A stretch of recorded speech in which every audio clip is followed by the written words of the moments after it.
सैयद और आप देख रहे हैं प्रोग्राम राज़ो नियाज ओरिया मकबूल जान और जफर हिलाली के साथ। नाज़रीन, केपी और पंजाब असम्बलियाँ तहलील होने के बाद सूबों में इंतखाबात के हवाले से जो कयास आराइयाँ हो रही थीं वो उस वक्त अंजाम को पहुँची जब गवर्नर खैबर पख्तूनख्वा ने गवर्नर पंजाब और निगरान वज़ीर आला पंजाब से मुलाकात की और इस मुलाकात में इस बात पर इत्तेफाक किया गया कि मौजूदा हालात में मुल्क अलग अलग इलेक्शंस का मुतहम्मिल नहीं हो सकता।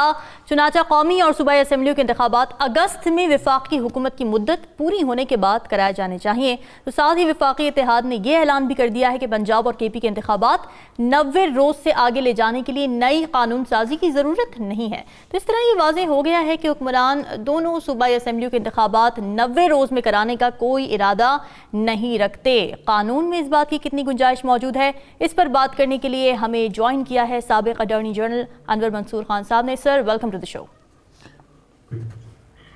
जी, अस्सलाम वालेकुम अनवर मंसूर साहब। ये जो आर्टिकल 254 का सहारा लिया जा रहा है, जो कि जनरल प्रोविजंस के अंदर आता है, जो 5-6 आर्टिकल्स हैं जिनमें प्रेसिडेंट की सैलरी वैलरी इस तरह की चीज़ें हैं, उसके अंदर failure to comply with the requirement as to time does not render an act invalid.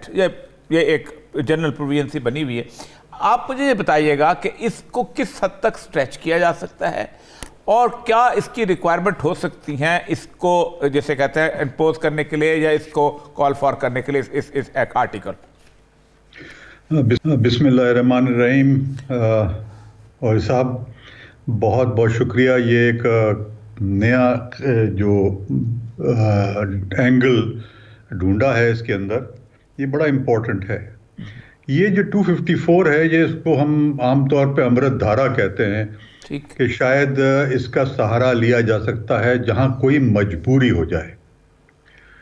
मजबूरी जो होती है उसका मतलब ये होता है कि पर्पसिव एक्ट ना हो, कोई कैलकुलेटेड एक्ट ना हो, कोई ऐसा एक्ट ना हो जिसके अंदर के आप जानबूझकर अवॉइड करना चाहते हैं एक चीज को, तो उस सूरत में 254 का सहारा लिया जा सकता है, बिल्कुल लिया जा सकता है, कोई इतना बड़ा इशू नहीं है उसका। मगर जब आप एक चीज को उस धारे पर डालना चाहते हैं कि हमने तय कर लिया है कि हमने इलेक्शन नहीं कराने हैं, और जब हम ये कहते हैं कि हमने इलेक्शन नहीं कराने हैं तो हम कॉन्स्टिट्यूशन में तलाश करते हैं कि कौन सा प्रोविजन ऐसा है जो हमें सपोर्ट कर लेगा। जो अल्फाज इसके हैं, मैं जरा पढ़ दूं इसको, बड़ा इंपॉर्टेंट है ये। जी जी। इसमें लिखा है, when any act or thing is required by the constitution to be done within the particular period and it is not done within the period, the doing of act or things shall not invalidate or otherwise ineffective by the reasons only that it was not done within that period। इसका मतलब यह है कि जब act किया जाएगा, ठीक, अगर डिले हो गया है तो वो इनवैलिड नहीं होगा। मतलब यह है कि अगर फर्ज करें कि इलेक्शन जो है वो अक्टूबर में करा देते हैं तो वो इलेक्शन इनवैलिड नहीं होंगे। मगर इशू ये है कि किस मकसद से किया जा रहा है। तो वो लोग जो इसको जानबूझ के डिले कर रहे हैं, not because of any other thing, बल्कि पर्पसिवली कर रहे हैं, तो वो लोग बिल्कुल इसको कोर्ट्स में जा सकते हैं। और मेरे ख्याल में इसके अंदर, if I am not wrong, शायद एक पिटीशन पेंडिंग भी है इसी ग्राउंड के ऊपर।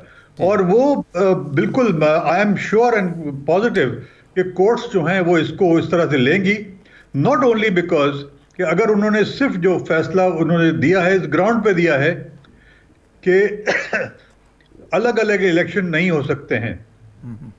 देखिए, जी बिस्मिल्लाह जी फरमाइए। अलग अलग इलेक्शन नहीं हो सकते हैं ये कहीं नहीं लिखा हुआ है। कानून के अंदर कहा है कि जैसे ही 105(3) उसमें कैटेगोरिकली कहा हुआ है कि 90 दिन में इन्होंने कराने हैं और डेट देनी है, तो that is the command of the constitution. और उसके लिए एक तौजी ढूंढना जो है, या कोई तरीका ऐसा निकालना कि जिसके अंदर के आप जानबूझ के डिले करना चाहते हैं, वो 254 पे कवर नहीं होता है। अच्छा मकसूद साहब, इसमें एक और चीज़ बड़ी ज़बरदस्त है। एक बात तो ये है कि इसकी कॉन्स्टिट्यूशन की जो इंटरप्रिटेशन है ये सोल राइट है, प्रेरोगेटिव है सुप्रीम कोर्ट ऑफ पाकिस्तान का, और यकीनन इसके कोर्ट्स जाएंगी। लेकिन इसके अंदर एक तो ये है कि पहले तो ये जस्टिफिकेशन मांगेंगी। एक और रीज़न दी जा रही है कि हम तो जस्टिफिकेशन दें कि क्यों हम डिले कर रहे हैं, लेकिन अर्ली असेंबली तोड़ने की भी कोई जस्टिफिकेशन मांगी जा सकती है कि आपने क्यों तोड़ दी इतनी पहले। देखिए, वो तो एब्सोल्यूट राइट है चीफ मिनिस्टर का कि चीफ मिनिस्टर ऑटोमेटिकली वो जब जैसे ही वो एडवाइस करेगा तो उसके अंदर कोई रीजन देने की जरूरत नहीं है। ठीक है। जैसे 105 में गवर्नर के लिए है कि उसको कोई और तरीका नहीं आना होता है, कोई और तरीका से डिले नहीं कर सकता। इसी तरह से जो चीफ मिनिस्टर का पावर है वो एक्सक्लूसिव एंड एब्सोल्यूट पावर है कि किसी वक्त भी असेंबली को तहलील किया जा सकता है। इसमें कोई रुकावट नहीं है, कोई जस्टिफिकेशन देने की जरूरत नहीं है। ठीक है। अनवर मंसूर साहब, हमारे साथ इस वक्त सीनियर तज्जियाकार ज़फ़र हिलाली साहब भी मौजूद हैं। ज़फ़र साहब, आप अगर कुछ पूछना चाहें। Thank you very much. आपका एक्सप्लेनेशन जो है वो ऑल इनकम्पसिंग है, और जितना अच्छे तरीके से आपने एक्सप्लेन किया है उसका मतलब ये है कि अगर आप इलेक्शन को पोस्टपोन करना चाहते हैं इसलिए कि आप हार जाएंगे, वो नहीं हो सकता। मगर मैं आपसे ये पूछना चाहता हूँ कि वो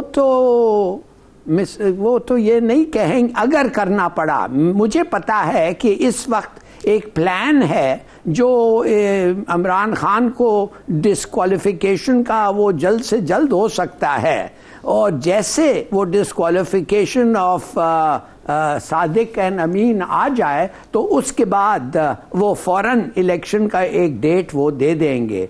तो मेरे ख्याल में ये जो प्रोविज़न है शायद इसकी ज़रूरत ना पड़े, मगर अगर पड़ता तो इट्स गुड टू नो, जैसे आपने एक्सप्लेन किया है, कि कोई बहाना नहीं है इस तरीके का which will enable you to misconstrue and misinterpret this article. Thank you. Mansoor sahab, इसके साथ अगर आप यहाँ मौजूद हैं तो आपकी इस मौजूदगी से फ़ायदा उठाते हुए इस वक्त हो जा रहा है कि तमाम तर हमारी जो पॉलिटिकल डिस्प्यूट है वो अदालतों के दरवाजे पे जाके रुकी हुई है। हम किसी शख्स को वैसे तो नाअहल करार नहीं दे सकते, हम उसको अदालत के ज़रिए या मुख्तलिफ रास्तों के ज़रिए से दे रहे हैं। आप चूँकि ज़ाहिर बात है अटॉर्नी जनरल रहे हैं, और attorney general is not only a legal office, it's basically an office जिसको बाकी पाकिस्तान की एडमिनिस्ट्रेटिव चीज़ों को भी उसको देख रहा होता है और पॉलिटिकल हालात को भी देख रहा होता है। It's not sheer a legal representative of the state या the government। तो कहने का मकसद यह है कि ये जो इस वक्त प्रोसेस चल रहा है एक via media court Imran Khan को नायल करने का, और उसके साथ साथ ये क्राइसिस किस तरह लीड करेगा हमें। और ये सब बात ये है कि बहुत मुख्तलिफ तरीके और मुख्तलिफ केसेस फाइल किए गए हैं, और अनफॉर्चुनेटली कोर्ट्स भी जो हैं वो ज़्यादा इसके ऊपर इतना फेवरेबल नहीं लग रहा है। इलेक्शन कमीशन के अंदर भी ये मामला शुरू किए हुए हैं, और ज़ाहिर है कोशिश उनकी ये है कि पॉलिटिकली इमरान खान साहब को डिसइंफ्रेंचाइज करा दें, उनको जो है वो नाअहल करा दें, और नाअहल कराने के बाद फिर वो ये समझते हैं कि शायद पीटीआई के अंदर वो अथॉरिटी या पावर नहीं रहेगी जितनी इमरान खान के होने से होती है ना। जाहिर है कि ये बात उनकी है। अगर ये बड़ा एक मलेशियस वो एक्शन है। मैं ज़रा सा एक्सप्लेन इसको इस तरह से और कर दूं कि इलेक्शन कमीशन ने, आपको याद होगा, प्रोहिबिटेड फंडिंग केस के अंदर कोशिश की है कि किसी तरह से उसको नाअहल कर दें, और ये कहा कि उन्होंने जो स्टेटमेंट दिया है वो क्योंकि गलत है और इसलिए उनको नाअहल कर दिया जाए। हम इसको गए लेकर हाई कोर्ट के अंदर, और हाई कोर्ट ने ये कहा कि ये जो आपने जल्दी में एक इंटरिम रिपोर्ट सी बना दी है, और उसके अंदर ये ग्राउंड भी ले लिया है कि इनको नाअहल कर दिया जाए on the basis of incorrect statement made by him. तो उसमें कोर्ट ने कहा कि आप ये नहीं कर सकते और ये सिर्फ और सिर्फ सिविल कोर्ट कर सकता है। अब ये एक डायरेक्शन एक और क्रिएट कर दिया और सही टेक्निकली तो बिल्कुल सही है कि सिविल कोर्ट के अलावा कोई और डिक्लेयर नहीं कर सकता, मगर डिले करके एडवांटेज इमरान को तो दे दिया उन्होंने, मगर उसके साथ साथ FIA के मामलात खोल दिए, जबकि कोर्ट ने यह कहा है कि ये सिर्फ और सिर्फ फेडरल गवर्नमेंट डिसाइड कर सकती है, FIA के पास ये इख्तियार नहीं है। मगर वो FIA को इतना ज्यादा पुश कर रहे हैं ताकि ये इमरान खान को ये कर दें, को नाअहल करवा दें, और ये एक इशू क्रिएट है। तकरीबन कोई 100 केसेस बना दिए हैं एक, और कोई कोर्ट जो है वो बड़ी मुश्किल से उनको रिलीफ दे रही है। ये एक इशू क्रिएट हो गया है, और ये पॉलिटिकल इशू चूंकि क्रिएट हुआ है और जुडिशल साइड के ऊपर चला गया है, तो नेचुरली इसके अंदर कंटेस्ट करना पड़ेगा। और चूंकि इतना इन्वॉल्व कर दिया है इतने सारे केसेस के अंदर, तो वो टाइम जो आपके पास होता है पॉलिटिकल थिंकिंग का, वो ख़त्म कर दिया इन्होंने। ये सब बातें जो हैं ये बड़ी कैलकुलेटेड हैं, और कोशिश यही हो रही है कि इनको किसी तरह से 62 में इनको वो करा दें, नाअहल कर दें। देखते हैं इसके अंदर होगा क्या, मगर मेरा नहीं ख्याल है कि इतना बड़ा कदम इमीडिएटली कोई लेगा।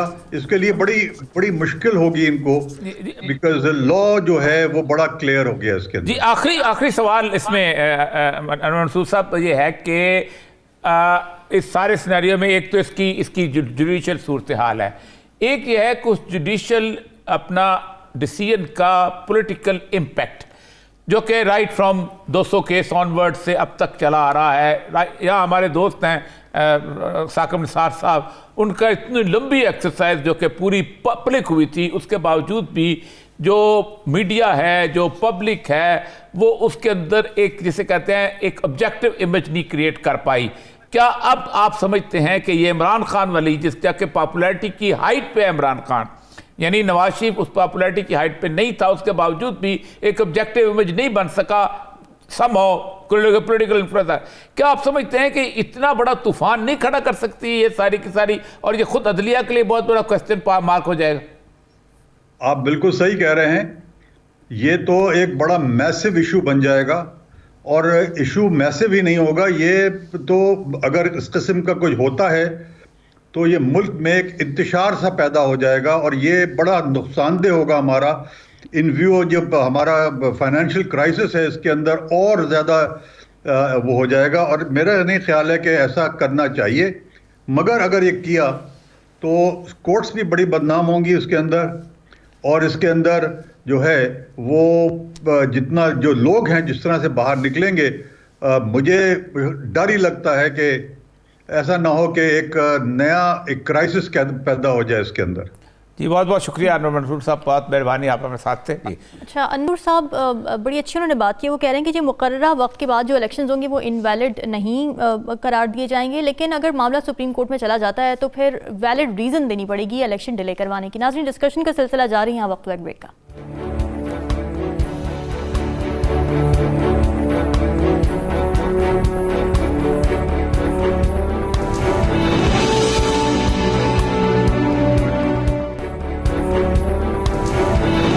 नाज़रीन, ऐसे वक्त में कि जब मुल्क मुआशी मसाइल में घिरा हुआ है और IMF से मुज़ाकरात चल रहे हैं, तो हुकूमत पंजाब और KP में इलेक्शन ना करवाने का ऐलान कितना खतरनाक हो सकता है? हिलाली साहब, अगर तहरीक इंसाफ इस बात पर सड़कों पर आ गई, हंगामा आराई शुरू हो गई, तो फिर मामला तो मजीद बिगड़ जाएंगे। शायद बिगड़ जाए, मगर खतरनाक क्यों हुआ है भाई? किस बात पे खतरनाक हुआ है कि आप अफोर्ड नहीं कर सकते? तो आपको याद नहीं है क्या हुआ था जब एक आर्मी चीफ ने जाके जरदारी साहब को कहा था कि 9% बढ़ाएं तनख्वाह आर्मी का? तो जब उनका फाइनेंस मिनिस्टर में बकौल एक कहानी है, फाइनेंस मिनिस्टर ने कहा हमारे पास पैसे नहीं है, तो उन्होंने कहा प्रिंट इट। तो मैं आपसे पूछना चाहता हूं, इलेक्शंस ये कोई छोटी बात नहीं है, ये बहुत बड़ी बात है। और आपको ऐसा बहाना लोकल करेंसी का इस्तेमाल करना, इट्स नॉट ऑन। क्या आप सेव नहीं कर सकते? तनख्वाह कम करें, या 100 में से 20 कर दें या 10 कर दें, या कैबिनेट को, और पता नहीं कितने सीट्स के इलेक्शन सिर्फ वही बचत से आपकी हो सकती है। आप जाके गाड़ियां काटें, ये किस्म के जो अलाउंसेस हैं और ये और वो 101 चीजें हैं जो आप कर सकते हैं। सवाल ही नहीं पैदा होता कि you should accept ridiculous argument कि हमारे पास रुपया नहीं है इलेक्शन होल्ड करने के लिए। नॉनसेंस, ये बहाना है। तो मेरे ख्याल में ये चलेगा नहीं।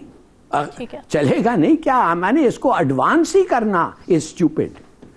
ठीक है। और ये सब आपको क्या लगता है, पीटीआई किस तरह का रद्द-ए-अमल देगी अगर इलेक्शन डिले हो जाते हैं? देखिए, पहली बात है कि पीटीआई का खुद रद्द-ए-अमल की जरूरत नहीं, पब्लिक बहुत बड़े रद्द-ए-अमल में आ जाती है। आपको याद होगा कि इमरान खान को जिस वक्त तोशाखाना केस के अंदर नाअहल करार दिया गया था, पूरे मुल्क के अंदर लोग खुद बाहर निकल आए थे और रात को 12 बजे इमरान खान ने तकरीर करके उनको वापस भेजा था। लोग बहुत तंग आए हुए हैं, मैं आपको सही बात बताऊं, इस हद तक तंग आए हुए हैं कि लोग जो हैं, एक तो मुकम्मल तौर पर पाकिस्तान की बदतरीन माशी सूरत हाल का शिकार हैं। आप सोच नहीं सकते कि गली मोहल्ले, जगह, इलाके जहां पर आप खड़े हो जाएं, आपको आपका गिरबान लोग थामते थे, कहते क्यों नहीं बोलते उनके खिलाफ, क्यों नहीं कहते उनके खिलाफ। आप अगर कह रहे हो तो आपकी तारीफ करते हैं। आपके इर्द गिर्द के जो लोग हैं उनसे आप बात कर लो तो वो आपसे, सच्ची बात यह है कि जिसने कभी जिंदगी में कर्ज नहीं मांगा था वो भी आपसे कर्ज मांग रहा है। डिफरेंस की सूरत हाल ये हो रही है कि सिर्फ 6 महीने पहले मैं कागज़ A4 साइज के मंगाया करता था, वो कुछ 750-800 रुपये के थे, आज मैंने 1800 रुपये के मंगवाए। ये सिर्फ कागज़ का फ़र्क की बात कर रहा हूँ। ये इसका एहसास नहीं है किसी को भी, और इस एहसास की सूरत हाल के अंदर वो खैर इकनॉमिक उसमें आइंदा उसमें आप क्या क्या हम कर सकते हैं।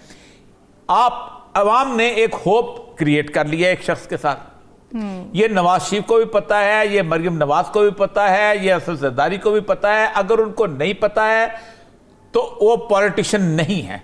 जिस पॉलिटिशियन को अवाम की नब्ज का नहीं पता उसको सियासत छोड़ देनी चाहिए। ये साद रफीक को भी पता है, ये शायद खाकान अब्बासी को भी पता है कि कौन पॉपुलर लीडर है पाकिस्तान के अंदर। जितना मर्जी वो आके खड़े होके जो मर्जी करें, जिस तरह की ज़बान इस्तेमाल करे, जिस तरह की गुफ्तगू करे, जिस तरह की बातें करे, ये पता है उनको। जब आपको ये पता है तो फिर आपको ये भी पता होना चाहिए कि आपके लोगों ने एक शख्स के साथ उम्मीदें वाबस्ता की हुई, आप उसको इलेक्शन में आके उसके साथ मुकाबला करें, और अगर वो गवर्नमेंट में आता है तो फिर उसको गवर्नमेंट के आके उसको टेस्ट करें। वो फेल हो जाएगा बकौल आपके कि वो नहीं चला सकता। जब आप कहते हैं 3 साल नहीं चला तो फेल हो जाएगा। लेकिन पाकिस्तान की सियासत इतनी गंदी है। मुझे शोरश कश्मीरी ने कहा था कि मेरे वतन की सियासत का हाल मत पूछो, घिरी हुई है तवाइफ तमाशबीनों में। ये पाकिस्तान दाव पे लगा देंगे, ये पाकिस्तान के 22 करोड़ अवाम दाव पे लगा देंगे, लेकिन ये बर्दाश्त नहीं करेंगे कि उनका मुखालिफ चाहे इलेक्शन जीत। हौसला नहीं है। इनकी गुफ्तगुएं देखें। मरीम नवाज इतने अरसे से आ गई है ना, आज आप मुझे बताइए इस पूरे अरसे के अंदर उसकी तकरीर में मुझे एक लफ्ज बताएं कि इसका प्रोग्राम क्या है। कुछ नहीं, कुछ सामने गुज़श्ता 3 साल की तकरीरों में बताएं। उसको ये नहीं पता होगा कि IMF क्या चीज होती है, उसको ये भी नहीं पता होगा कि पाकिस्तान का इंटरनेशनल एजेंडा क्या चीज है, उसको ये भी नहीं पता होगा कि पाकिस्तान के बजट का साइज क्या है और उस साइज में डिस्ट्रिक्ट एलोकेशन क्या है। लेकिन उसको यह पता है कि उसको खूबसूरत कैसे लगना है, कितना लगना है, किस तरह लगना है, और कैसे पब्लिक के सामने अपने आप को एक शानदार तरीके से पेश करना है। सारे करते हैं, इमरान खान भी पेश करता है, लेकिन उसके बावजूद कुछ ना कुछ सब्सटेंस यार होता है इस मुल्क के अंदर। जरदारी इससे ज्यादा ज़हीन है इस औरत से। शहबाज शरीफ कुछ ना कुछ है, मेहनत करता है, बात करता है, कोई ना कोई बात आगे निकाल लेता है। नवाज शरीफ ने वक्त के साथ साथ लर्न कर करके कुछ ना कुछ सीख लिया हुआ है, और कोई नहीं तो 4 चिट्टे हाथ में पकड़ लेता है। लेकिन आप 4-5 फिक्रे, वो जो मेरा दोस्त शेख अपना परवेज रशीद लिखते हैं, या हमारे बुजुर्ग जो इरफान सिद्दीकी साहब लिखते हैं, वो घड़त के फिक्रे, वो जो आगा अशर के डायलॉग होते हैं, वो जो ये नोब तोल के इतना तुमने पॉज देना है, इतना तुमने स्ट्रेस देना है, या तुमने उंगली हटानी है। यार आप इस मुल्क को दे क्या रहे हो? मैं इसलिए कह रहा हूं कि आप इस मुल्क को अंदर इंतशार देना चाहते हो। ये इलेक्शन अगर डिले हुए 90 दिन के बाद, मैं आपको आज सच्ची बात बताऊं, इस इलेक्शन से पाकिस्तान के अंदर जो क्राइसिस आएगा, मैं अपनी एडमिनिस्ट्रेटिव जिंदगी के चंद एक छोटे मोटे बड़े थोड़े से तजर्बात समझ लें, ज्यादा नहीं है, लेकिन उन तजर्बात की बुनियाद के कहता हूं कि पाकिस्तान का इस क्राइसिस को आप संभाल नहीं सकेंगे। अच्छा, आप समझते हैं कि आप एक जबरदस्त किस्म का क्रैकडाउन करेंगे? क्रैकडाउन की भी एक लिमिट होती है भाई। बिल्कुल ठीक है। अच्छा हिलाली साहब, आपको नहीं लगता कि इलेक्शन ना करवाना हुकूमत के अपने लिए भी चैलेंजिंग हो जाएगा? एक तरफ महंगाई से तंग आया अवाम है, तो दूसरी तरफ पीटीआई की जेल भरो तहरीक है, तो क्या हुकूमत के लिए दोनों महाजों पर निपटना मुमकिन हो सकेगा? जब तक हुकूमत के साथ इस्टेब्लिशमेंट हो, उस वक्त तक हुकूमत ऐसी बातें सोचेंगी नहीं। वो कहेंगे कि ये आपकी जिम्मेवारी है।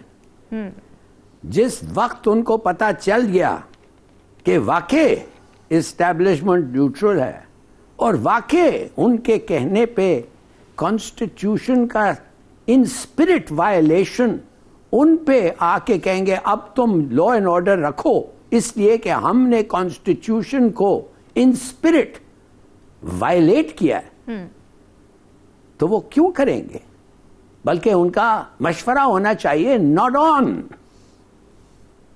और हैं उनका वो होना चाहिए। वो एक स्टेक होल्डर हैं पाकिस्तान के, उनका फर्ज है बताना, उनका हक है बताना, जैसे आपका भी है और मेरा भी है। अगर पूछा जाए तो क्यों नहीं बताएंगे? मेरा नहीं ख्याल है कि वो इस किस्म की रिस्क लेंगे। किस लिए भाई, किस लिए? My God. अच्छा, यही पाकिस्तान की इंटेग्रिटी दाव पे लगाना, इसलिए कि आप एक गवर्नमेंट और एक आदमी की शक्ल नहीं चाहते हैं, सीखा नहीं है कुछ। बिल्कुल ठीक है। यही सवाल कि किस लिए वो ये करना चाहते हैं। उरिया साहब, ना महंगाई कंट्रोल में है, ना आवाम किसी लिहाज से मुतमईन है, तो फिर अपने इख्तिदार को तूल देकर हुक्मरान आखिर क्या हासिल करना चाहते हैं? कहीं वो ये तो नहीं सोच रहे कि चंद महीनों में मईशत ठीक कर सकते हैं, उसके बाद वोट मांगने चले जाएंगे। देखिए, बहैसियत एक प्रैक्टिसिंग लॉयर मैं एक बात आज बहुत बहुत दर्द दिल के साथ रिक्वेस्ट कर रहा हूं। अमेरिका में एक था चीफ जस्टिस मार्शल, और ये सारे जजों ने ये केस पढ़ा हुआ है और सारे जजों ने इस केस को जानते हैं। उसका एक मशहूर केस था मरबरी वर्सेस मेडिसन। इस केस के अंदर उसने तस्वर दिया था जो जुडिशियल ओवरसाइट, और उसके फिक्रे बड़े मशहूर हैं कि पाकिस्तान के अमेरिका के सियासतदान इतने मेच्योर नहीं हुए कि ये मुल्क की बागदौड़ उनको बिल्कुल बगैर किसी ओवरसाइट के उनके सुपुर्द कर दी जाए।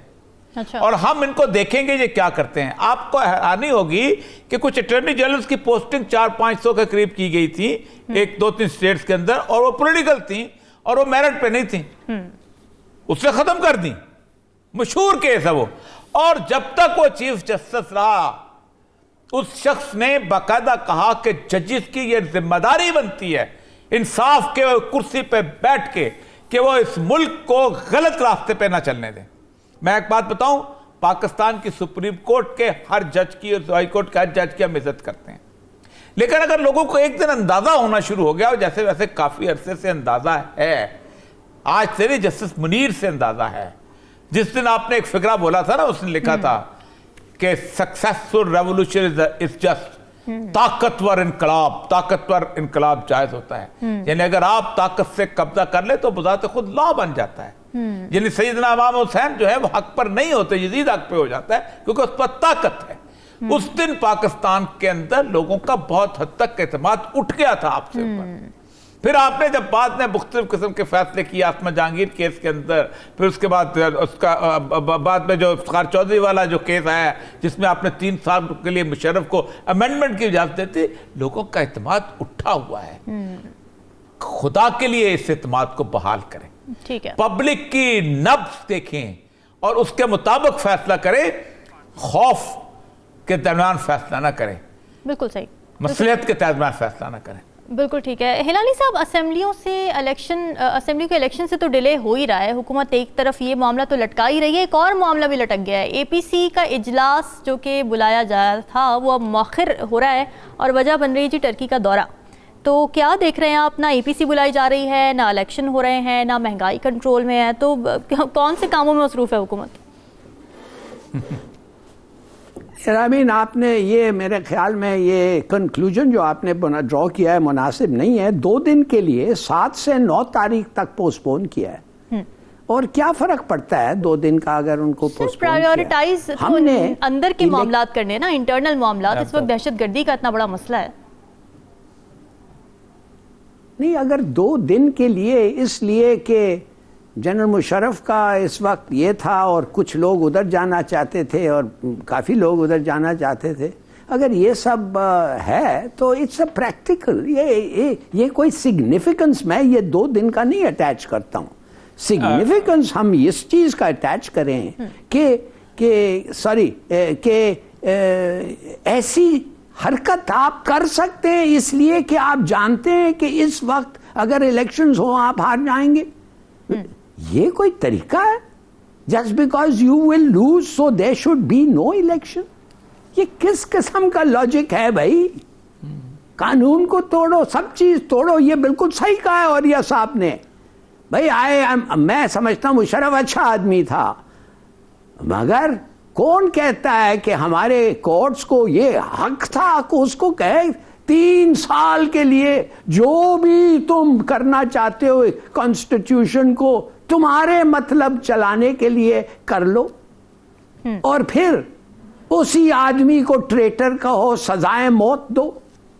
और वो पार्टीज जो आज कहते हैं वो ट्रेटर था, आपने कभी बेनजीर भुट्टो को सुना है? जिस दिन उन्होंने टेक ओवर किया था उसने कहा कि एक बहुत बड़ा डेस्पॉट नाम नवाज शरीफ को इसने हटाया है, बड़ी अच्छा काम किया है। अगर भी ये डिक्टेटर है उसने एक डेस्पॉट को निकाला है। और ये देखिए, प्लीज अंडरस्टैंड, कोई सेंस ऑफ बैलेंस, ट्रूथ, ये सब कन्वीनियंस के लिए कहते हैं। 2 दिन बाद उसके 2 साल बाद उसके साथ जाके कोई साइन कर लेते हैं चार्टर ऑफ डेमोक्रेसी उस आदमी के साथ जो आपने डेस्पॉट किया था। तो लेट्स फेस इट, ये 2 दिन मीन्स नथिंग। अच्छा। हाँ, अगर ये 2 दिन का मतलब ये है कि आप इनविटेशन उस तरीके से जिस तरीके से होना चाहिए नहीं इश्यू करेंगे, इनविटेशन आप अखबारों के हेडलाइन से प्रिज्यूम नहीं कर सकते। अगर आप आ जाएं कि हाँ मैंने पढ़ा था, आपने मुझे इलेक्शन भेजा, मैं आ गया हूं, वो कहेंगे किधर है दावतनामा, फिर क्या होगा? उसमें ऐसा उसमें लड़ाई हुई है बहुत जबरदस्त इनकी आपस में, और पीपल्स पार्टी ने कहा है कि रिटर्न इनविटेशन दो, जिसमें शहबाज शरीफ ने कहा है कि मैं इनविटेशन नहीं दूंगा, इसलिए कि ये एजाज साहब ने जो कह दिया वही काफी है। उसके ऊपर बकायदा मचाया तो 2 दिन के लिए यहीं पर ही डिले हो गई थी। तुर्की में जल्जला नहीं आया था अभी, जल्जले से पहले ही उनको मुशर्रफ भी नहीं भी आया था, उससे पहले ही उन्होंने डिले कर दिया था। और उसकी बुनियादी वजह यह है कि देखिए मैं आपको बताऊं, जुनेजो ने एक कॉन्फ्रेंस बुलाई थी एक जमाने के अंदर, आपको याद होगा अफगान सिचुएशन पे, उसने कहा था let it be A round table conference.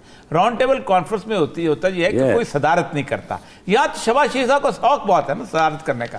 Under the chairmanship and the presidentship of the prime minister of Pakistan, ये असल में खुद है, और इस खुद से वो निकल नहीं सकते। ये वजह है कि पाकिस्तान जो है उसके अंदर कोई इस्तेकाम नहीं आ रहा। करेक्ट, ठीक है। अच्छा, एक और मामला है। लाहौर हाईकोर्ट ने तोशा खाना के सरबराह को आखिरी मौका देते हुए कहा है कि वो 21 फरवरी तक अपना एफिडेविट और 1947 से लेकर अब तक तोशा खाना के तहाइफ हासिल करने वालों की मुकम्मल रिपोर्ट पेश करें, वरना उनके खिलाफ तौहीन अदालत की कार्रवाई भी की जाएगी। तो वफाकी काबीना ने 24 जनवरी को तोशा खाना की तफसीलात पब्लिक करने की मंजूरी दी थी, इसके बावजूद रिकॉर्ड अदालत में पेश नहीं किया गया है। तो क्या वजह हो सकती है? हिलाली साहब, हुकूमत किसी खौफ में मुब्तला है? देखिए, हुकूमत का बहाना यह है कि बाहर के जो मुल्क हमारे दोस्तें हैं वो ऑब्जेक्ट करेंगे। अच्छा, अगर वो ऑब्जेक्ट करेंगे आप पूछ लें, और अगर उनकी कोई ऑब्जेक्शंस हैं, किस बेसिस पे ऑब्जेक्शंस हैं? क्या आपने कोई इस तरीके के खिलौना दिया है कि वो पब्लिश नहीं हो सकता, बताया नहीं जा सकता?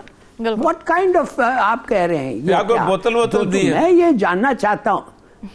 हाँ, ये तो फिर आप फिर सोचिए फॉर 1 मिनट। वे मतलब तो इसका वेरी क्लियर है भाई। मतलब ये है कि कुछ चीजें जो खरीदे गए हैं वो खरीदे नहीं गए हैं, इन अ सेंस वो चोरी किए गए हैं, they have been stolen, the price is so low, they have been stolen. समझ गए आप? ठीक है। गाड़ियों का प्राइस, अच्छा कुछ ऐसे चीजें लिए गए हैं जिनको आप ले ही नहीं सकते, मिसाल के तेरे गाड़ियों का। तो ये बेहतर है कह दो कि स्टेट ये। और बाय द वे, अगर ये स्टेट सीक्रेट था तो 1923 का एक्ट, हमारा हाई कोर्ट ने कैसे इनको कहा कि ये बताओ, on what grounds are they overruling an act of parliament? किस बेसिस पे वो कह रहे हैं बताओ? आप जाएं पार्लियामेंट में, आप जाएं ओवरटर्न द 1923 सीक्रेट्स एक्ट जो ये चीज को कहता है कि नीड नॉट बी डिस्क्लोज्ड, और फिर आप कहें तो जाहिर है कि ये तो कोई, हम अस्यूम तो नहीं कर सकते हैं कि हाई कोर्ट नहीं जानता है उसका काम क्या है, they don't know the law, we must assume they know the law. तो वो सोचते होंगे कि ये सीक्रेट नहीं अप्लाई करता है, मगर गवर्नमेंट ये बहाना इस वक्त कर रही है कि ये एक सीक्रेट है और हम नहीं बता सकते। ये देखिए, चोरी आप छुपाने के लिए ऐसे हरकतें करते हैं जो एक्चुअली 2 मिनट में वो खुल जाता है। We know it's all nonsense.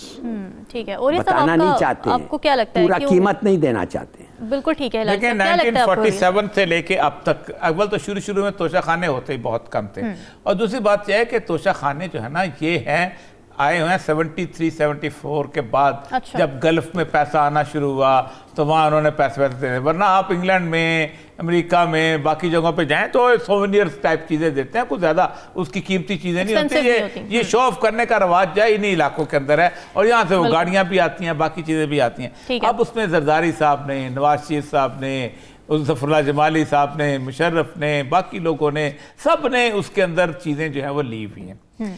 अब उसमें कहा जाता है कि ये, अब देखिए आप अंदाजा करें ये किस हद तक बेईमान लोग हैं कि एक घड़ी के कसिये के ऊपर उन्होंने पूरे 9 महीने इस कौम के ज़ाया किए, कि घड़ी उसने खरीदी और बेच दी और ये कर दिया वो कर दिया।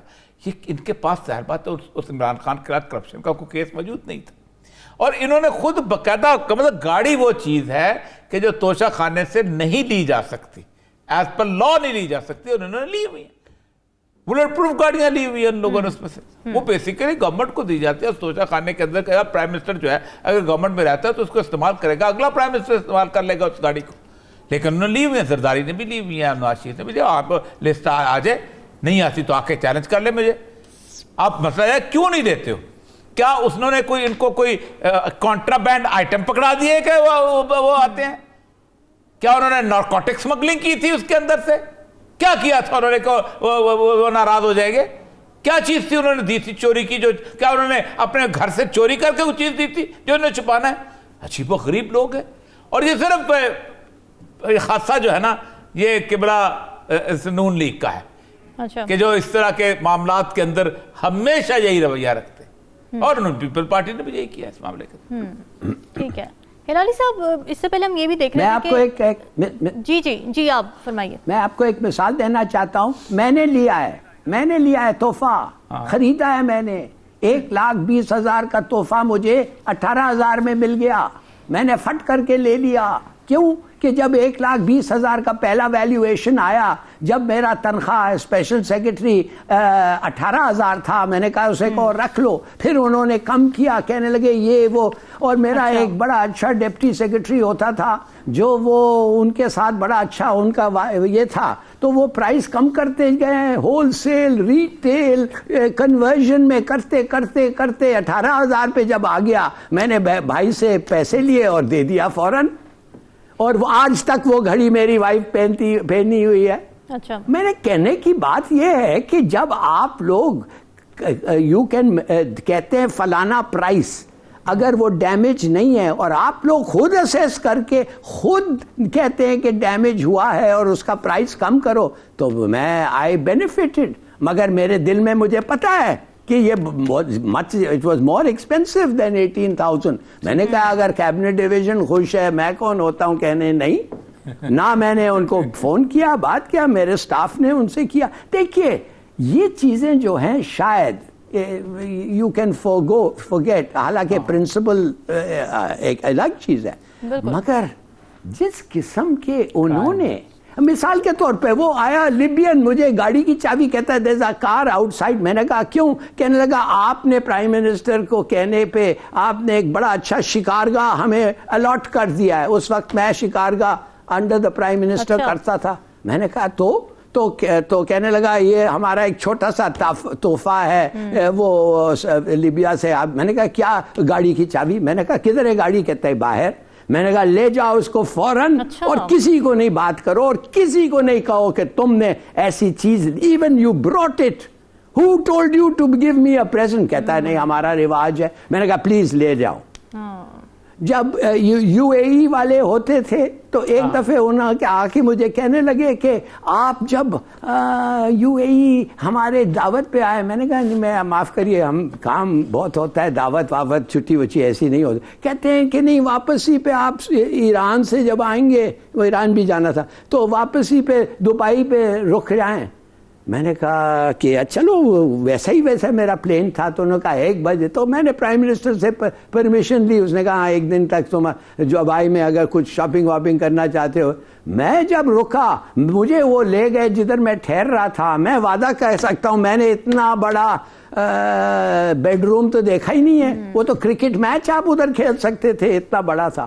खैर एक रात स्पेंड किया और I came back. I am saying ये छोटे छोटे पैक्स ऑफ ऑफिस ठीक हैं, मगर इस किस्म का चोरी लूट और ऐसा बहाना बना है कि इलेक्शंस को आप और एक आदमी का राइट ऑफ वोट ले रहे हो। नॉनसेंस। बिल्कुल ठीक है। ये बड़ी अच्छी बात आपने की कि पावर के साथ प्रिंसिपल्स को भी बैलेंस करना बड़ा ज़रूरी है। नाज़रीन, डिस्कशन का सिलसिला जारी है, यहाँ वक्त हुआ एक ब्रेक का।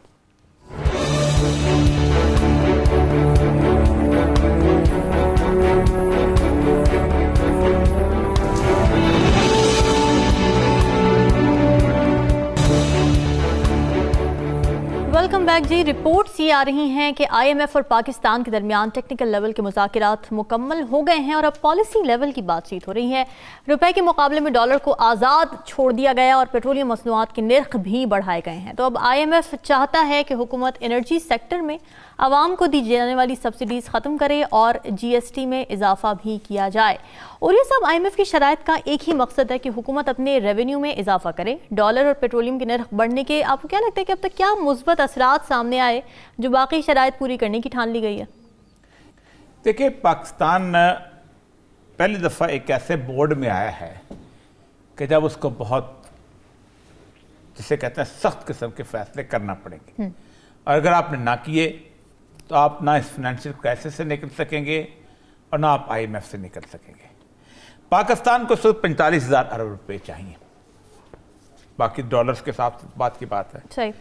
और पाकिस्तान का जो टोटल बजट है ये 9,500 अरब रुपया है। ठीक है। 9.5 ट्रिलियन। आईएमएफ कभी नहीं कहता आपसे, बार बार आपसे कहा है कि बिजली बढ़ाओ या ये, आपसे कहता है 2 काम करो, अपना फिस्कल डेफिसिट मैनेजेबल कर लो और अपना ट्रेड डेफिसिट मैनेजेबल करो। ये 2 मेजर रिक्वायरमेंट। ठीक है। ट्रेड डेफिसिट मैनेजमेंट करने का मतलब ये होता है कि आपकी प्रोडक्ट्स इतनी ज़्यादा हो जाएं कि जब आप चीज़ें मंगवाएं तो आप उसके बदले में अपनी चीज़ें बाहर भेज सकें, तो आपको कुछ डॉलर ना खरीदना पड़े ना लेना पड़े, बराबर की तरीके। बिल्कुल सही। अगर 20 अरब रुपए का आप तेल खरीदते हैं तो आप 20 अरब रुपए की यहाँ से कॉटन की चीज़ें, यहाँ से चावल, बाकी चीज़ें भी बेच सकें। आप पाकिस्तान से आप अंदाज़ा करें कि दूसरा है कि आप फिस्कल डेफिसिट कैसे कम होता है? फिस्कल डेफिसिट ये होता है कि आप उतना कमाते नहीं जितना आप खर्च करते हैं। उन्होंने 2 सजेशन दी हैं आपके सामने और दोनों बड़ी कमाल की हैं। उन्होंने कहा सबसे पहली बात तो यह है कि आप अपने टोटल एडमिनिस्ट्रेटिव एक्सपेंडिचर जो है वो आप ख़त्म करें। मैं आपको बजट के सामने रखता हूँ। आपके बजट जो है 1523 अरब रुपये आपके डिफेंस पे जाते हैं और सिविल सर्विस के ऊपर आपके 550 हैं और इस तरह 699 आपकी सब्सिडीज जा रही हैं। अच्छा। जबकि 3,950 रुपया जो है आप सूद और कर्जों की किस्त कर 3,950 अरब रुपए किस्त अदा करते हैं। अब आप आइए पाकिस्तान की सिविल सर्विस के ऊपर। ठीक है। पाकिस्तान की सिविल सर्विस, पाकिस्तान की इंतजामी मशीनरी, उसके अंदर सबसे इंपॉर्टेंट 3 चीज़ होती है लॉ एंड ऑर्डर और जुडिशरी। और कोई चीज़ इतनी इंपॉर्टेंट नहीं होती। इसके ऊपर आप मुझे बताइए कि पाकिस्तान जब बना था 1947 के अंदर, तो आपका कितना सिविल सर्विस का साइज था, जबकि आपके पास मशरकी पाकिस्तान भी था और ये पूरा मुल्क भी था। आपका साइज पाकिस्तान की सिविल सर्विस का 10% भी नहीं था। और आप उसके गुज़श्ता जो उसके फॉर्मेटिव ईयर्स हैं 15 साल 20 साल, उसमें आप दुनिया के नक्शे पे चमके थे। आपके यहाँ इस वक्त 18वीं अमेंडमेंट के पास कम से कम 20 ऐसे महकमे हैं जो फेडरल गवर्नमेंट में होने ही नहीं चाहिए। अच्छा, ज़राअत सूबों में होती है, महकमा ज़राअत फेडरल गवर्नमेंट में। एजुकेशन सूबों के पास होती है, महकमा एजुकेशन वहां पर, क्योंकि एक मेरे जैसे ब्यूरोक्रेट ने 22 ग्रेड में प्रमोट होना है, कहां से प्रमोट होगा? बिल्कुल सही। उसके बाद उससे 21 ग्रेड में एडिशनल सेक्ट लेना कहां से लगेगा? ठीक इसी तरह आपने, वो बड़ी सही बात करता था, हमारे एक टीचर थे जो इसके ऊपर उन्होंने काम किया वर्ल्ड बैंक के। अच्छा। वो कहते हैं पुलिस में एसपी के ऊपर नखरा है, किसी डीआईजी की जरूरत नहीं है, किसी एडिशनल आईजी की जरूरत नहीं है, किसी आईजी की जरूरत नहीं है। पूरी दुनिया में डिस्ट्रिक्ट लेवल पे पुलिस होती है। अब एक आईजी का जो घर है लाहौर के अंदर GR1 के अंदर, वो तकरीबन 6-7 एकड़ के अंदर है। इधर चीफ सेक्रेटरी का घर, इस तरह डीसी के 35 एकड़ के घर, ये सारे के सारी अगर एसेट्स पाकिस्तान नीलाम करे तो पाकिस्तान जो है इस वक्त दुनिया के अंदर अपना कर्जा भी उतारता बेहतर। एक तो ये, दूसरा आप आते हैं पाकिस्तान की दूसरी उन्होंने डिमांड किया है कि आप अपनी फौज को भी कट टू द साइज करें। जब आपके पास न्यूक्लियर वेपन आ जाए तो फिर आप डिटरेंट के ऊपर आ जाते हैं। जिस वक्त पाकिस्तान बना था तो पाकिस्तान को हिस्से में मिली थी 1,50,000 फौज और भारत को मिली थी 2,60,000 फौज। इजराइल एक नजरियाती स्टेट है, इसराइल में रेगुलर आर्मी नहीं है। बिल्कुल। वो बंदे को कहते हैं कि भाईजान 2 साल के लिए आप काम करो, उसके बाद उसके मतलब हम फौज में काम करो और आप फौज का हिस्सा हो। आप 1,75,000 फौज रखते हैं अमेरिका के लिए कि आप बॉर्डर पे लगाएंगे, और भाई अमेरिका को जरूरत है अपनी फौज लाके बिठाए जितनी बिठानी है और चला जाए। सही। हम चाइना को जरूरत है, हम फौज इसलिए भर्ती करते हैं क्योंकि हम उस फौज से पाकिस्तान के अवाम पे रूल करना चाहते हैं। आप चाइना का सीपैक उसको अपनी सिक्योरिटी की अरेंजमेंट करो, नॉट आर्मी, सिक्योरिटी की अरेंजमेंट करो, और अगर जरूरत है उसको सीपैक है खुद करे। अच्छा। लेकिन मसला सारा यह है कि हमने उसको डिटरेंस के लिए रखा हुआ है। मैं आपको एक बात बताऊं कि इस साइज की पाकिस्तान आर्मी और इस साइज की civil service, military and civil bureaucracy, ये दोनों पाकिस्तान को रन नहीं कर सकती अगर यही हालत। हाँ, रन कर सकती हैं अगर आप कमाना शुरू करते हैं। कमाना शुरू करते हैं। साउथ कोरिया रन करता है। वजह, साउथ कोरिया $12 अरब खर्च करता है फौज पे, हम $4 अरब खर्च करते हैं फौज के ऊपर, लेकिन कमाता है। आप कमाने दो लोगों को, आप लोगों को कमाने नहीं देते हो। आपने चोर चक्के जो जिस तरह की सूरत हाल हो उनको प्रोटेक्ट करते हो, उनको सिविल सर्विस में भी वो हैं, पॉलिटिक्स में भी वो हैं, बददियानत भी वो हैं। आप जिस मुल्क के अंदर ये तस्वर बन जाए कि नैब और तरक्की साथ साथ नहीं चल सकते, वो मुल्क कभी तरक्की नहीं कर सकता। ठीक है। ली कुआन ने एक बात की थी, आखिरी बात करता हूं मैं। उसने कहा था नवाज शरीफ को, उसने कहा था अपने लोगों की, अफसरान की तनख्वाह इस सतह पर लेके आओ कि वो करप्शन का सोच न सकें, और फिर वो करप्शन करें तो उनको फांसी पे लटका दो। अच्छा, इस तरह मुल्क तरक्की क्या करते हैं। इस तरह नहीं तरक्की क्या करते कि नैब पे ताला लगाओ और जिसको जो चाहे मर्जी करने दो। बिल्कुल ठीक है। हिलाली साहब, आपको क्या लगता है एडमिनिस्ट्रेटिव बजट कट डाउन करने वाली शर्त पर कितना अमल दरामद हो सकेगा? बहुत हो सकता है अगर आप चाहते हैं, बहुत हो सकता है। मगर देखिए, आप ये क्यों पूछ रहे हैं कि क्या होना चाहिए हमारे कॉस्ट कटिंग? वो तो एक बड़ा काम है, इकोनॉमी बैठे हैं, सब चीज़ें एक्सपेंसेस लें, और हम ये ऐसे शो पे नहीं कर सकते। मैं सिर्फ ये कहता हूँ कि आप वादा क्यों करते हैं जो वो पूरा नहीं कर सकते? कि आप पैदा हुए हैं झूठे? Are you born liars? कि आप इतने इनकॉम्पिटेंट हैं और इतने करप्ट हैं? क्या वजह है भाई? आपको पता है कितने पैसे की जरूरत है, आपको वो पैसे मिलते हैं, आप ही मांगते हैं, आपको मिलते हैं, मगर आप उससे ज्यादा खर्चते हैं। तो उसका वजह क्या है? आप इनकॉम्पिटेंट हैं।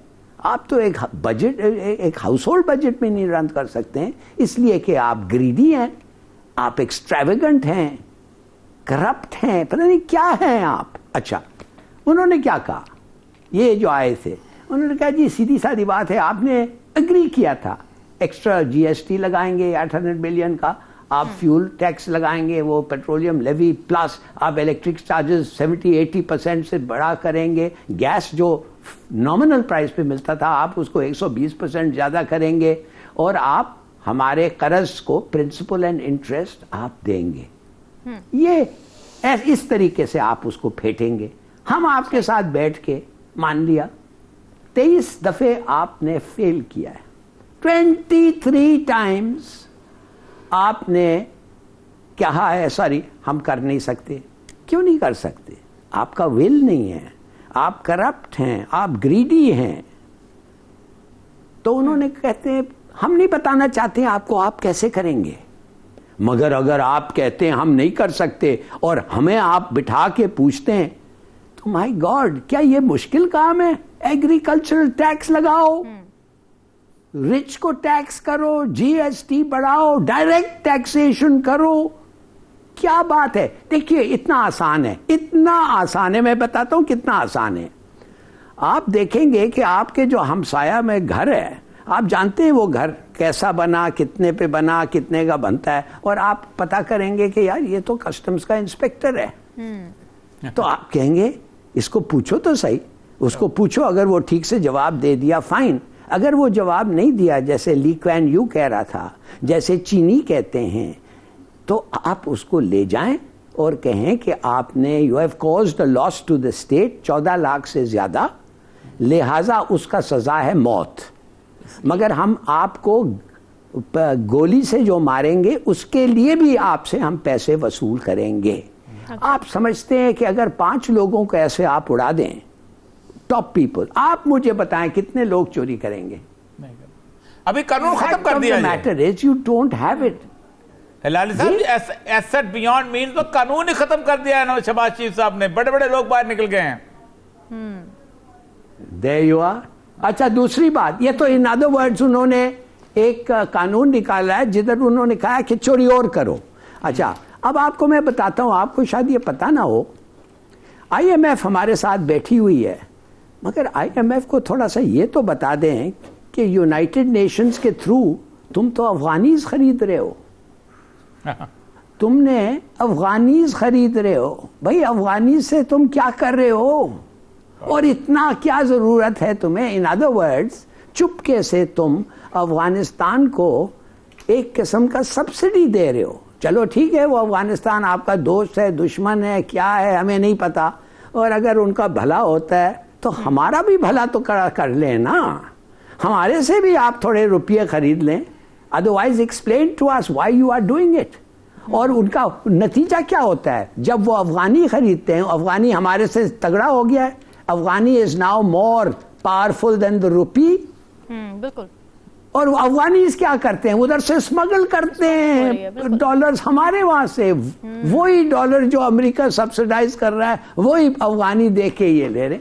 देखिए खुदा के लिए आपको, if you have clean hands, वो कहते हैं ना when you go for judgment or you go for equity you must have clean hands। जब आपके हाथ साफ होते हैं आप कुछ भी उनको कह सकते हैं, मगर जब वो कहते हैं ये चोर को नहीं पकड़ा तुमने, उस चोर को नहीं पकड़ा, तुम्हारा कोई लॉ ही नहीं है, तुमने तो अब एविडेंस का प्रूफ, ओनर्स ऑफ प्रूफ तुमने चोर पे रखा हुआ है। उलट हो गया, उलट हो गया। सॉरी पुलिस पे, I beg your pardon, police पे रखा हुआ है।